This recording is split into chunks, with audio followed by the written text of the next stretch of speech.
Karibu Mwanatathmini ya Dunia ili nipate kukujuza mambo 6 muhimu ambayo Ibrahim Traore ameyafanya nchini Burkina Faso. Tangu kuchukua uongozi, Traore ameongoza mabadiliko makubwa nchini Burkina Faso, akilenga kuvunja mnyororo wa urithi wa kikoloni, kujenga taifa huru na kurejesha heshima ya wananchi katika matumizi ya rasilimali zao. Kwa wengi, Traore si tu mwanajeshi bali ni nembo ya kizazi kipya cha viongozi wa Kiafrika wanaojinasua kutoka kivuli cha wakoloni wa zamani. Sera zake zimeigusa dunia, zikazua mazungumzo mapya kuhusu uhuru wa kiuchumi, kisiasa na kitamaduni ya mataifa ya Kiafrika. Katika makala hii tutaangazia sera kuu za Traore pamoja na athari na changamoto na matarajio ya taifa la Burkina Faso. Mmoja ya mabadiliko makubwa ambayo Traore ameyafanya katika nchi ya Burkina Faso ni kufukuza jeshi la Ufaransa. Mojawapo ya hatua za kwanza na za kishujaa kabisa za Captain Ibrahim Traore ilikuwa ni kuondoa kabisa majeshi ya Ufaransa kutoka Burkina Faso. Alisitisha operesheni ya kijeshi ya Operation Saba na kuamuru kufungwa kwa vituo vya kijeshi vya kigeni nchini humo.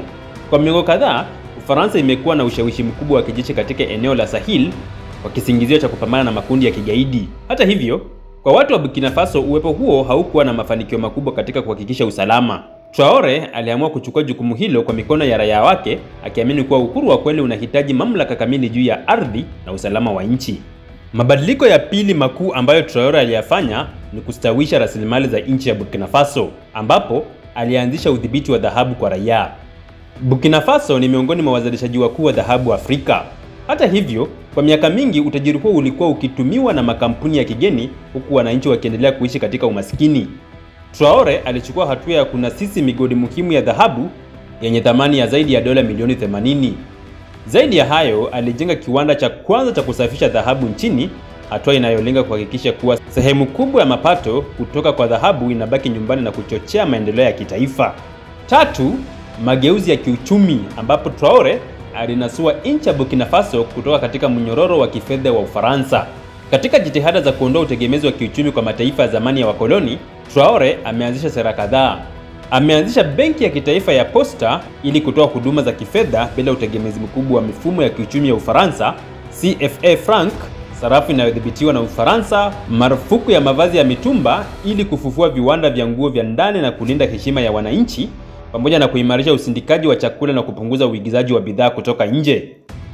Sera hizi zinaonyesha azma ya kujenga uchumi wa ndani unaojitegemea, mfumo wa uzalishaji na matumizi unaomilikiwa na watu wa Burkina Faso. 4. Mapinduzi ya kitamaduni ili kutokomeza alama za ukoloni. Traore pia ameleta mapinduzi ya kiutamaduni kwa kuondoa alama za wazi za ukoloni katika taasisi za taifa. Wigi za Waingereza kwa majaji zimeondolewa na nafasi yake kuchukuliwa na mavazi ya Kiafrika. Mavazi ya shule sasa yanazingatia tamaduni za asili badala ya sera za kikoloni. Lugha za Kiafrika zimepewa kipaumbele katika elimu badala ya Kifaransa pekee. Hatua hizi ni ujumbe kwa Afrika nzima kuwa uhuru wa kweli hauko katika bendera tu bali pia katika utambulisho wa kitaifa na kijamii. 5. Kuwekeza katika kujitegemea kwa mambo kama chakula, afya na usafiri. Ili kujenga taifa lenye nguvu, Traore amezingatia sekta za msingi zinazogusa maisha ya kila raia. Wakulima wamepewa matrekta na mbolea ili kuongeza uzalishaji wa chakula. Huduma za afya zimeimarishwa kwa kuanzisha kliniki za simu na upasuaji wa macho wa bure, pamoja na Air Burkina, taasisi ya ndege ya nchi hiyo, imefufuliwa na ujenzi wa viwanja vya ndege unaendelea kufungua taifa kwa biashara na utalii. 6. Muungano mpya wa kisiasa na kijeshi, Alliance of Sahel States. Kwa kushirikiana na Mali pamoja na Niger, Traore amesaidia kuunda muungano wa mataifa ya Sahel kama mbadala wa ECOWAS ambayo inashutumiwa kuwa chini ya ushawishi wa magharibi. Malengo ya muungano huu ni pamoja na benki kuu ya pamoja, jeshi la pamoja la kulinda ukanda wa Sahel, pamoja na pasipoti mpya zisizo chini ya ECOWAS. Hatua hii inaashiria mwanzo wa Afrika ya Sahel inayojiamulia yenyewe bila woga wa vikwazo vya kimataifa. Captain Ibrahim Traore ni zaidi ya kiongozi wa kawaida. Amechukua msimamo wa kupambana na mifumo ya kikoloni ambayo imezuia bara la Afrika kwa karne nyingi. Ingawa anakabiliwa na changamoto nyingi, ikiwa ni pamoja na mashambulizi ya kigaidi, shinikizo kutoka mataifa ya magharibi na changamoto za kiuchumi, msimamo wake unaungwa mkono na mamilioni ya Waafrika wanaotamani uhuru wa kweli. Swali kuu ni je, Traore ataweza kutimiza ndoto yake ya Burkina Faso huru, tajiri na yenye heshima kwa wananchi wake? Wakati ndio utakaotoa jibu, lakini historia huanza na hatua moja jasiri, na Traore tayari ameichukua.